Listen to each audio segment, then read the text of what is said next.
Solid performance ang pinakita ni Kai Sotto dito sa laban na beast mode na naman mga idol. May trash talk pa ang ating pambato. Nagkapikunan ang dalawang magkalabang sentro doon at napatawa pa ang big man sa naging flop ng kalaban. Habang isa pa nating kababayan ng muntik namang mapaaway sa kakampi ni Kai Sotto na makyo pa doon ang kalaban. Makakabawi na kaya mga idol ang kupunan na Kai Sotto sa back-to-back lose nila kontra sa Hiroshima Dragonflies. At this time makakalaban nila mga idol ang Toyama na may 10-31 winless record at kasalukuyang panghuli sa standing sa Western Conference ng Japan B-League. Debut game naman mga idol ng New Zealand big man na si Jordan Ngatay. Opening ng frame maagang supalpal ang pa-welcome mga idol ng Japan B-League kay Jordan Ngatay, pero may bawi ang New Zealand big man drive and kick. 3-pointer naman ang kanilang local player from corner 3-pointer. Sa transition Kai Sotto naman mga idol using solid strength kinalabaw doon mga idol ang import ng kalaban and one-handed slam dunk. Great start mga idol para sa home team. 10-0 run lang naman mga idol while 5 straight points dyan mula sa kanilang local player na si Matsuyama. Eto naman mga idol papasok sa halfway ng quarter. Sayang etong ball possession ni Kai Sotto. Mintes nga lang mga idol ang ating pambato pero nakakapag-draw pa ng foul sa kalaban mula sa flop. Back-to-back foul mga idol ang na-draw dyan ni Kai Sotto sa big man ng kalaban.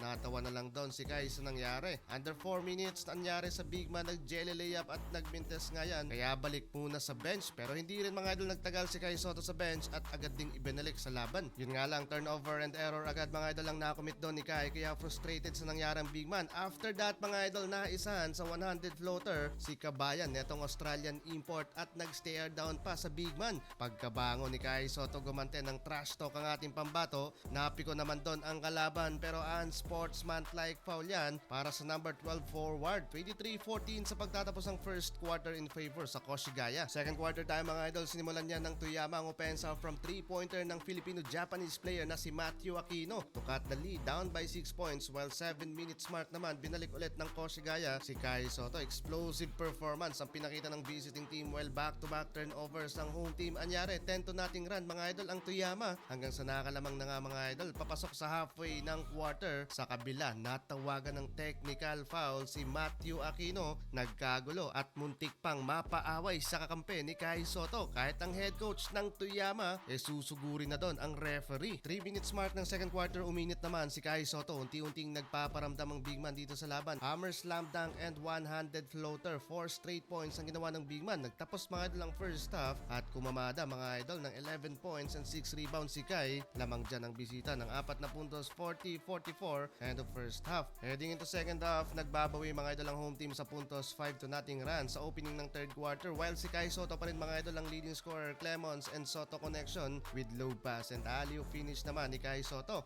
Halfway ng quarter na itala naman mga idol ni Jordan Ngatay ang kanyang first points from 3-point line bilang miyembro ng Koshigaya. Pero malaking threat pa rin dyan mga idol kanakay. Etong si Matthew Aquino pag nabibigyan ng pagkakataon, hitting his second 3-pointer with perfect 2 of 2 beyond the arc. 3 points lead para sa home team. Dinakdakan pa ni Kai Sotto bago magtapos ang third quarter, 68-71. Down the stretch, malapit na ding makapagtala sa kabila ng double-digit scoring si Matthew Aquino at lahat ng field goal na yan nagmumula lang naman sa outside shooting. While si Kai Sotto mga idol double-double na naman sa stat sheets, 15 points, 10 rebounds and still counting pa. Last 3 minutes, another highlight of the game na naman mula kay Kai Sotto. Alley-oop dunk again, low pass and assist na naman ni Anthony Clemons. Solid performance by Kai Sotto at panalo mga idol ang Koshigaya Albas.